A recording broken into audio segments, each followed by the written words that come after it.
Bismillahirrahmanirrahim. Alhamdulillahirabbil alamin wassalatu wassalamu ala asyrafil mursalin wa ala alihi wa sahbihi ajmain. Kita sapa kepada para 3.2.3 antara ciri-ciri khusus ayat Makki yang bersifat aghlabi. Sebelum pada ni ada dua kategori kan, iaitu qat'i dengan aghlabi. Ayat Makki ni ada dua ciri khusus. Satunya qat'i dan satunya aghlabi. Jadi qat'i kita dah selesai dah, kita dah bincang dah. Kan kita nak bincang kepada aghlabi pula. Dalam ciri khusus yang bersifat aghlabi ni, yang pertamanya ayat yang menerangkan tentang akidah yang benar. Mengajak kepada tauhid, beribadat dan menjauhi syirik terhadap Allah adalah Makki. Aghlabi ni maknanya kalau kita terjemah kat ghalib, biasanya, kebiasaannya. Jadi dia sebut dalam para satu ni, kalau ayat tu ayat yang menerangkan tentang akidah, yang mengajak kepada tauhid, menjauhi syirik, kepada ibadat, ghalibnya ayat lagu tu ialah ayat Makki. Okay. Ghalib, mana tidak semestinya, ghalibnya. Yang semestinya qat'i. Yang kedua, menggesa manusia meneliti bukti kejadian. Ayat-ayat kauniyah, kekuasaan Allah, menyeru kepada beriman kepada Allah dan hari akhirat, juga menceritakan syurga dan neraka. Ghalibnya ayat lagu ni adalah ayat Makki. Yang ketiga, membicarakan dan mencela perbuatan buruk masyarakat Arab jahiliah seperti bunuh-membunuh, menanam atau membunuh anak perempuan adalah ghalibnya Makki. Yang keempat, menyentuh tentang pembentukan akhlak adalah Makki. Jadi ghalibnya kalau ayat tu ialah menyentuh tentang pembentukan akhlak yang baik, itu adalah ayat, ghalibnya adalah ayat Makki. Yang kelima, ayat dan suku kata yang berbentuk pendek, ringkas dan padat serta nada yang keras. Supaya kebanyakan surah dalam juz amma tu. Jadi ghalibnya kalau ayat lagu ni, ayat yang pendek, ringkas, padat, itu adalah ayat Makki. Yang kena menyebut kisah para nabi dan umat terdahulu sebagai pengajaran dan menyatakan nasib orang yang mendustakan, itu juga ghalibnya ayat Makki. Ayat dan surah yang terdapat banyak lafaz sumpah, macam wattin, wal asri, itu semuanya adalah sumpah-sumpah, wawul qasam. Kalau ayat-ayat yang bentuk sumpah macam tu, ghalibnya adalah ayat Makki. Setiap atau kebanyakan surah Al-Mufassal adalah Makki. Surah Mufassal ni surah lagu mana? Iaitu surah-surah yang berada di bahagian akhir Al-Quran yang bermula dengan surah Al-Hujurat, iaitu surah yang ke-49 ke bawah hingga akhir semuanya, dia ghalibnya adalah surah Al-Makki. Namun terdapat pandangan lain yang mengatakan bahawa sebahagian daripada surah-surah Al-Mufassal adalah madani seperti surah An-Nas. Jadi tak boleh kita nak akak borong gitu. Semua surah Al-Mufassal iaitu surah 49 ke bawah tu adalah Makki, tak boleh nak kata gitu, tak boleh nak akak borong gitu. Pasal surah An-Nas, idza jaa nasrullahi wal fath, itu ternyata itu adalah surah madani, sebab berlaku pada tahun 10 tahun yang ke-8 Hijrah, iaitu peristiwa penaklukan kota Mekah. Okay. Baik. Jadi kalau kita buat kesimpulan ni, dalam aghlabi tu ada sebanyak 7 semuanya tak? 1, 2, 3, 4, 5, 6, 7, 8. Bila berbicara tentang akidah, ghalibnya Makki. Bila menyentuh tentang bukti kekuasaan Allah, ghalibnya Makki. Mencela jahiliyah, tentang akhlak, ayatnya pendek, padat, ringkas. Kisah Nabi umat terdahulu, banyak lafaz sumpah, surah Al-Mufassal, ini ghalibnya adalah ayat Makki. Kita pergi pula kepada ciri-ciri khusus ayat madani pula. Jadi ciri-ciri khusus ayat madani juga dapat dibahagikan kepada dua jenis, iaitu ciri-ciri khusus yang bersifat qat'i dan ciri-ciri khusus yang bersifat aglabi. Sepemaki juga, maki ciri-ciri khususnya bagi dua juga, qat'i dan aglabi. Qat'i ini maknanya putus, tetap. Aglabi ini makna kebiasaannya. Jadi antara ciri-ciri khusus ayat madani yang bersifat qat'i ialah ayat yang menerangkan keizinan berperang, berjihad serta peraturan perang dan berkaitan dengan hukum jihad adalah madani. Itu makna dengan jelas. Ayat kalau menyebut tentang jihad, perang semua sekali itu adalah ayat madani. Yang kedua, menceritakan tentang dialog dengan ahlul kitab. Yang juga mengajak mereka memeluk dan menerima Islam. Itu adalah madani. Surah dan ayat yang menghentam dan menyatakan tentang orang munafik adalah madani, kecuali surah Al-Ankabut. Ulama telah sepakat mengatakan surah Al-Ankabut ialah surah Makki. Jadi dalam surah Al-Ankabut ni banyak cerita yang menghentam orang munafik, tapi dia adalah Makki. Melainkan sebelah ayat pertama surah tersebut adalah madani. Jadi majoriti ayatnya yang ke bawah tu adalah surah Makki. Setiap surah yang mengandungi dan membicarakan tentang hukum jenayah, hudud, hukum yang berkaitan dengan faraid, sivil, kemasyarakatan dan negara, ini juga adalah madani. Jadi kalau kita himpunkan kesemua sekali ayat madani yang bersifat kata ini, nombor satu sebagaimana tersebut tadi ada 4 semua kan. Ayat jihad dan perang, dialog dengan ahli kitab, cerita tentang orang munafik, tentang hukum yang membicarakan tentang hukum hakam, kemasyarakatan, negara, daulah semua sekali itu. Ini secara qat'inya adalah ayat madani. Kita tengok pula yang bersifat aglabi pula.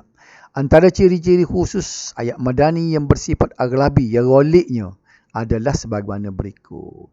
Nombor satu, ayatnya panjang-panjang. Kalau ayat panjang tu adalah ayat madani lah tu biasanya. Dan memberi penjelasan serta keterangan yang terperinci, detail. Ini adalah ayat madani. Kecuali surah Al-Zalzalah dan Al-Bayyinah. Itu adalah Makki. Ayat dan surah yang menerangkan dengan terperinci bukti-bukti yang menunjukkan hakikat tentang keagamaan. Ini adalah madani. Menjelaskan tentang ibadat, muamalah, kekeluargaan, sosial, jihad dan hubungan antara bangsa. Ini juga adalah madani.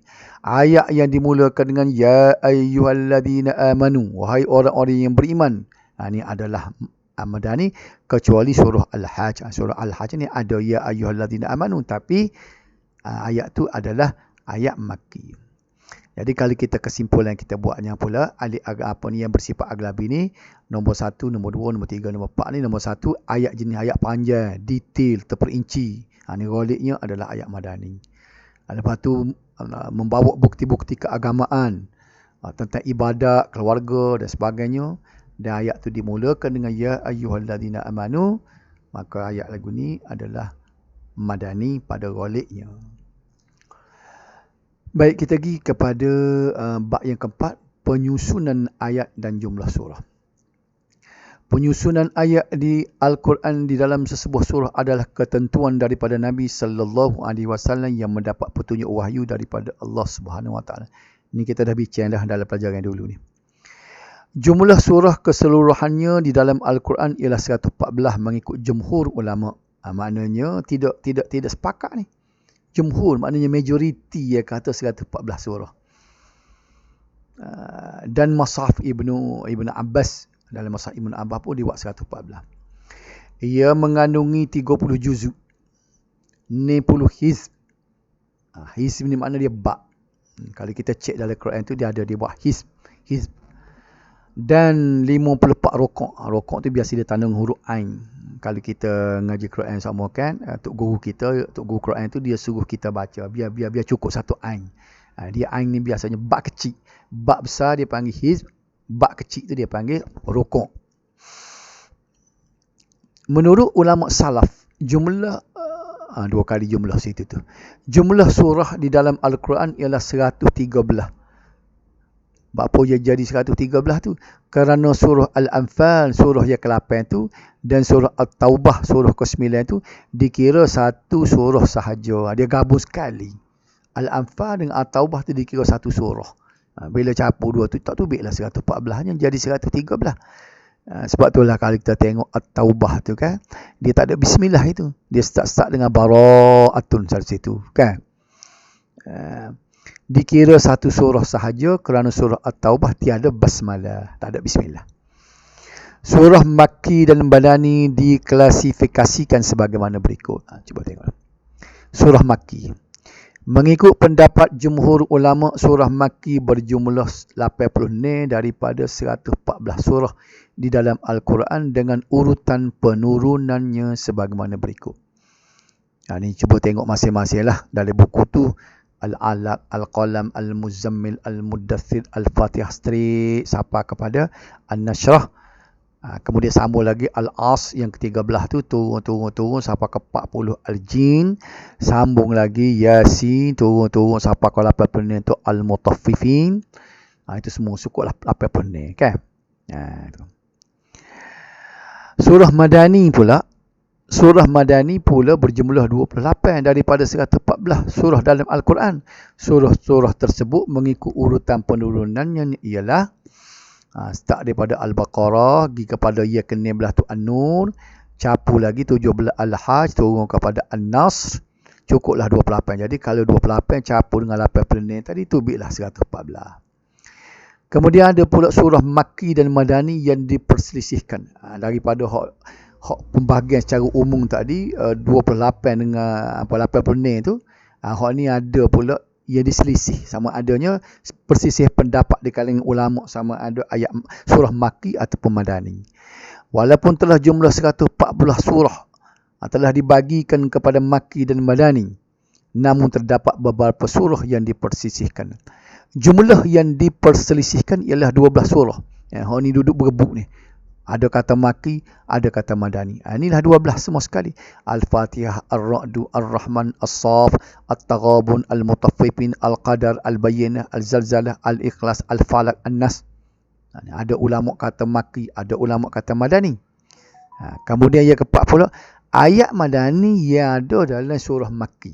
Ini banyak mana ni? Sebanyak 34 surah Makki yang mengandungi beberapa ayat Madani.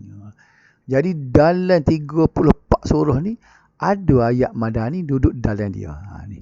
Misalnya surah Al-An'am ayat 20, 23 dan seterusnya. Sampai ke nombor 8 tu. Sambung lagi nombor 9 Al-Isra turun kepada Al-Ankabut. Turun lagi Ar-Rum ada Syu'ara. Turun lagi Az-Zukhruf sampai ke Al-Muzammil. Okey. Dan sampai ayat ke-4 sekali Al-Ma'un. Inilah ayat-ayat yang ada dalam surah tu. Baik, ayat Makki pula. Ayat Makki duduk dalam surah Madani pula. Ada sebanyak mana? Ada ni surah. Dalam surah Al-Madani tu mengandungi ayat Makki di dalamnya. Ini dia. Al-Baqarah, Al-Ma'idah, Al-Anfi. Semua ni surah Madani. Tapi ada ayat Makki di dalamnya. At-Taubah, Al-Hajj, Muhammad. Okay. Yang kena ayat diturunkan di Makkah hukumnya Madani. Turun di Makkah tapi hukumnya Madani. Contohnya ayat 13 surah Al-Hujurat diturunkan di Makkah di hari Fath Makkah. Sedangkan ia adalah ayat Madani kerana penurunannya selepas hijrah. Ya ayyuhan nasu inna khalaqnakum min dzakarin wa untha wa ja'alnakum syu'uban wa qabaila lita'arafu inna akramakum indallahi atqakum innallaha alimun khabir. Wahai umat manusia, sesungguhnya kami Allah telah menciptakan kamu dari lelaki dan perempuan dan kami telah menjadikan kamu berbagai bangsa dan bersuku puak supaya kamu berkenan-kenalan. Sesungguhnya semulia-mulia kamu di sisi Allah ialah orang yang lebih takwanya di antara kamu. Sesungguhnya Allah Maha mengetahui lagi Maha mendalam pengetahuannya. Ada juga ulama yang berpendapat ia tidak dinamakan Makki dan tidak dinamakan Madani secara pasti. Tak boleh nak letak kategori mana-mana. Kemudian ada ayat diturunkan di Madinah, hukumnya Makki. Ulama membawa contoh surah Al-Mumtahanah. Sekiranya ditinjau dari sudut tempat turunnya ialah Madinah. Madinah ni memanglah memang sepatutnya Madani dah. Namun seruannya adalah ditujukan kepada musyrikin Mekah. Maka inilah dia sebagai contoh ayat yang diturunkan di Madinah, hukumnya adalah Makki. Ayat Madani cirinya sama dengan yang diturunkan di Mekah. Ia bermaksud ayat-ayat di dalam surah Madani, namun ia mempunyai gaya bahasa dan sifat atau ciri umum surah Makki. Contohnya surah Al-Anfal ayat 32 merupakan surah Madani. Okay. وَإِذْ قَالُوا اللَّهُمَّ إِنْ كَانَ هَذَا هُوَ الْحَقَّ مِنْ عِنْدِكَ فَأَمْطِرْ عَلَيْنَا حِجَارَةً مِنَ السَّمَاءِ أَوْ ائْتِنَا بِعَذَابٍ أَلِيمٍ. Dan ingatlah ketika mereka kaum musyrik Makkah berkata, wahai Tuhan kami, jika betul Al-Quran itu ialah yang benar dari sisimu, maka hujanilah kami dengan batu dari langit atau datangkanlah kepada kami azab seksa yang pedih. Okay. Kemudian yang ke-9, ayat Makki ciri sama dengan yang diturunkan di Madinah. Ia bermaksud ayat-ayat yang di dalam surah Makki, namun ia mempunyai gaya bahasa dan sifat atau ciri umum surah Madani. Ayat Makki tapi ciri-ciri sama dengan Madani. Contohnya ayat 32 surah An-Najm, di mana ia adalah ayat Makki. Alladzina yajtanibuna kaba'iral ithmi wal fawahisha illa lamam. Iaitu orang-orang yang menjauhi dosa-dosa besar serta perbuatan-perbuatan yang keji kecuali salah silap yang kecil-kecil yang mereka terlanjur melakukannya, maka itu dimaafkan. Ayat yang dibawa dari Mekah ke Madinah, ia bermaksud ayat yang dibawa oleh orang Muhajirin lalu mereka ajarkan kepada orang Ansar. Contoh dia surah Al-A'la, sebuah hadis Imam Al-Bukhari riwayat Al-Bara bin Azib, maksudnya orang yang pertama datang kepada kami daripada kalangan sahabat Nabi ialah Mus'ab bin Umair dan Ibnu Ummul Maktum, di mana kedua-duanya membaca Al-Quran kepada kami. Selepas itu datanglah Ammar, Bilal dan Sa'ad. Selepas itu datang pula Umar bin Khattab sebagai orang yang ke-20. Selepas itu datanglah Nabi. Aku melihat penduduk Madinah bergembira selepas aku membaca surah Al-A'la. Okay. Kemudian yang ke-11, ayat yang dibawa dari Madinah ke Mekah. Contoh ayat jenis ini ialah Al-Bara'ah, iaitu di mana ketika Rasulullah sallallahu alaihi wasallam menyuruh Abu Bakar menunaikan haji pada tahun ke-9 Hijrah. Abu Bakar duduk di Mekah. Okay. Apabila awal surah Al-Bara'ah diturun, Rasulullah memerintah Ali bin Abi Talib supaya membawa ayat tersebut kepada Abu Bakar yang duduk Mekah tu, agar beliau sampaikan kepada kaum musyrikin Mekah. Ayat tersebut dibaca oleh Abu Bakar dan memberitahu bahawa bermula tahun tersebut orang musyrikin tidak lagi dibenarkan mengerjakan haji. Dan ayat yang diturunkan malam dan siang. Majoriti ayat adalah diturunkan pada siang hari, namun terdapat juga ayat yang diturunkan pada waktu malam. Inna fi khalqis samawati wal ardi waqtilafil laili wan nahar laayatil liulil albab. Sesungguhnya pada kejadian langit dan bumi dan pada pertukaran malam dan siang ada tanda-tanda kekuasaan, kebijaksanaan dan keluasan rahmat Allah bagi orang-orang yang bertakwa. Penurunan ayat tersebut sebagaimana hadis Abu Daud dan Ibn Hibban daripada Aisyah, katanya Bilal Ibn Rabah datang kepada Nabi sallallahu alaihi wasallam untuk memberitahu waktu solat subuh, tetapi beliau dapati Nabi menangis. Lalu baginda bertanya sebabnya. Beliau bertanya sebabnya, baginda menjawab, wama yamna'uni an abkiya wa qad anzalallahu alayya fi hadhihi al-lailah hadhihi al-ayah inna fi khalqis samawati wal ardi waqtilafil lail, sampai ke akhir ayat dah. Bagaimana aku tidak menangis kerana sesungguhnya malam tadi telah diturunkan ayat kepadaku. Ayat inna fi khalqis sama sampai habis. Kemudian baginda bersabda, celakalah orang membacanya tetapi tidak memikirkannya. Mana ayat ni turun waktu malam ni. Ayat yang diturunkan waktu Nabi sallallahu alaihi wasallam bermukim dan bermusafir. Imam As-Suyuti mengatakan jumhur ulama sepakat mengatakan bahawa majoriti ayat Al-Quran diturunkan sewaktu Nabi sallallahu alaihi wasallam menetap atau bermukim. Namun terdapat juga ayat yang diturunkan ketika baginda dalam musafir. Contohnya ni, hadis Imam Ahmad yang diriwayatkan daripada Sa'ad bin Abu Waqqas, katanya permulaan ayat 1 surah Al-Anfal, yas'alunaka 'anil anfal qulil anfalu lillahi war rasul. Mereka bertanya kepadamu wahai Muhammad tentang harta rampasan perang. Katakanlah harta rampasan perang itu terserah bagi Allah dan bagi Rasulnya untuk menentukan pembahagiannya. Diturunkan di Badar sewaktu selesai peperangan Badar Al-Kubra. Dan hadis Tirmizi pula dan Al-Hakim yang diriwayatkan oleh Ibnu Husain, katanya ketika turun ayat 1 dan 2 surah Al-Hajj, Nabi sallallahu alaihi wasallam waktu itu dalam musafir. Ini contoh-contoh ayat yang turun ketika Rasulullah bermusafir. Ya ayuhan nasu taqu rabbakum inna zalzalatas sa'ati syai'un 'azim yauma tarawunaha tadhhadu kullu murdi'atin 'amma arda'at wa tada'u kullu dhati hamlin hamlaha wa taran nasa sukara wa ma hum bisukara walakinna 'adzaballahi syadid. Wahai umat manusia, bertakwalah kepada Tuhan kamu. Sesungguhnya gempa hari kiamat itu suatu perkara yang amat besar. Pada hari kamu melihat peristiwa-peristiwa yang mengerikan itu. Tiap-tiap ibu penyusu akan melupakan anak yang disusukannya. Dan tiap-tiap perempuan yang mengandung akan gugurkan anak yang dikandungnya. Dan engkau akan melihat manusia mabuk, padahal mereka sebenarnya tidak mabuk. Tetapi azab Allah amat. Kemudian kita masuk bab yang ke-8. Tafsir dan takwil yang akan kita bincang minggu depan insya-Allah.